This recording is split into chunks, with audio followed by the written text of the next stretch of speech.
नमस्कार प्रिय श्रोताओं, आज मैं आपको लेकर चल रहा हूं एक ऐसी कथा की ओर जो केवल सुनने भर की नहीं बल्कि भीतर उतर जाने वाली है।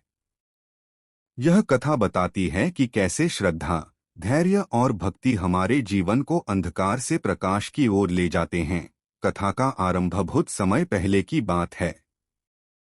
एक छोटा सा गांव जहां लोग सादगी से अपना जीवन व्यतीत करते थे। उसी गांव में एक कुमार नाम का व्यक्ति रहता था। कुमार साधारण किसान था, लेकिन उसका मन सदा ईश्वर को पाने की ललक से भरा रहता। वह खेतों में हल चलाते हुए, बैलों को हाँकते हुए, मिट्टी में पसीना बहाते हुए भी हर समय ईश्वर का स्मरण करता। मुख पर कभी नाम जप, कभी भजन और आंखों में एक अद्भुत चमक, लेकिन जीवन हमेशा सरल नहीं रहता।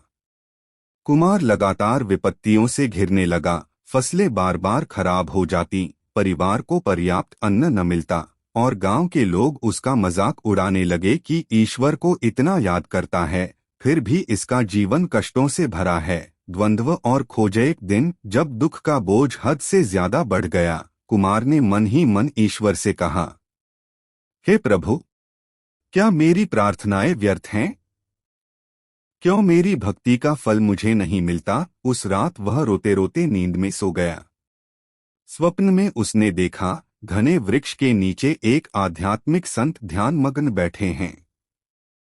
संत ने धीमे स्वर में कहा, पुत्र, तू केवल ईश्वर से फल मांगता है, परंतु भक्ति केवल साधन पाने के लिए नहीं होती, बल्कि आत्मा को निर्मल करने का मार्ग है। दीपक तब तक पूरा जलता है जब तक उसकी लौ स्थिर रहे, चाहे आसपास आंधी ही क्यों न हो। जब कुमार नींद से जागा, उसका हृदय बदल चुका था। अब उसके लिए सुख दुख दोनों समान हो गए। जब खेत में फसल उगती, वह हर्षित होकर भगवान को धन्यवाद देता। जब फसल नष्ट हो जाती, तब भी वह कहता, जो हुआ प्रभु की इच्छा से हुआ। धीरे धीरे गांव वालों ने देखा कि कुमार अब विपत्ति में भी मुस्कुराता है। उसकी भक्ति का तेज इतना प्रबल हो उठा कि लोग उसके पास आने लगे, उससे सीखने लगे कि कठिनाई में भी स्थिर रहना ही सच्ची साधना है।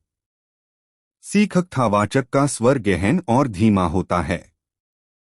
प्रिय श्रोताओं, जीवन में सुख और दुख दोनों ही ईश्वर की परीक्षा हैं।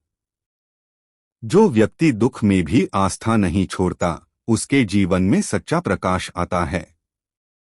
याद रखिए, भक्ति का मूल्य उसके फलों से नहीं, बल्कि हमारी भीतर की शांति से आका जाता है। समाप्ति मंत्र। इस कथा से यही संदेश हमें मिलता है। मन स्थिर रखो, हृदय में श्रद्धा रखो और हर परिस्थिति में प्रभु पर विश्वास रखो। क्योंकि जब विश्वास अटल होता है तो असंभव भी संभव बन जाता है।